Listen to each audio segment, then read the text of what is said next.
Super star ரஜினிகாந்தோட நடிப்பில் உருவாகியிருக்கும் திரைப்படம் கூலி. இந்த படம் ஆகஸ்ட் மாதம் வெளியாக இருக்கு. இந்த படத்தை லோகேஷ் கனகராஜ் இயக்கி இருப்பதனால எதிர்பார்ப்பு அதிகமாக இருக்குது. அதோடு அமீர் கான், நாகார்ஜுனா, உபேந்திரா, ஸ்ருதிஹாசன், சத்யராஜ், சுந்தீப் கிஷன் மற்றும் பலர் நடிச்சிருக்காங்க. இந்த சூழலில் கூலி படத்தை பிரம்மாண்ட பட்ஜெட்டில் சன் பிக்சர்ஸ் தயாரிச்சிருக்காங்க. அமேசான் பிரைம் நிறுவனம் இந்த படத்தை கிட்டத்தட்ட 130 கோடி கொடுத்து வாங்கி உள்ளதா தகவல்கள் வெளியாயிருக்கு. இதற்கு முன்னதாக ரஜினியோட ஜெயிலர் படம் 100 கோடிக்கு ஓடிடிக்கு விற்பனையாகி இருந்தது. சன் பிக்சர்ஸ் தயாரிப்பில் சேட்டலைட் உரிமை சன் டிவி வசம் இருக்குது. ஓவர்சீஸ் ரைட்ஸ் கிட்டத்தட்ட 80 கோடிக்கு விற்கப்பட்டிருக்கு. மேலும் ஆடியோ உரிமை 20 கோடிக்கு விற்கப்பட்டிருக்கு. தியேட்டர் ரிலீஸ் இல்லாமல் கிட்டத்தட்ட 240 கோடி வருவாய் கூலி படம் ஈட்டியிருக்கிறதா சொல்லப்படுது.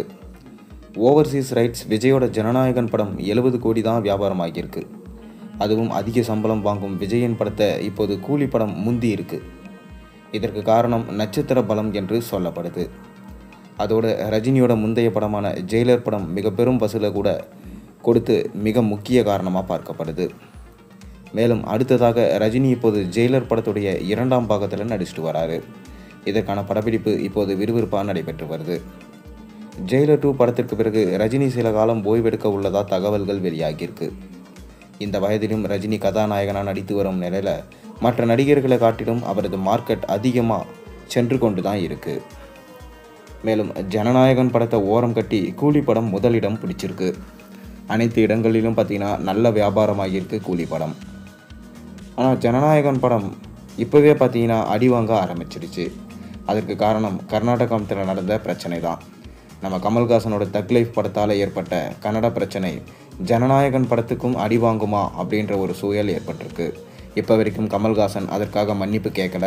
அதனால் ஜனநாயகன் படத்திற்கு ரிலீஸ் தேதியில் சிக்கல் ஏற்பட அதிக வாய்ப்பு இருக்குது. ஆனால் கூலி படத்துக்கு அப்படி இல்லை. கூலி படத்தில் நாகார்ஜுனா, உபேந்திரா, ஸ்ருதிஹாசன், சத்யராஜ், அமீர் கான் போன்ற மிக முக்கியமான நடிகர்கள் நடிச்சிருக்கிறதுனால அனைத்து ஏரியாக்களிலும் சுமூகமாக ரிலீஸ் ஆகும் என்று நம்பப்படுது.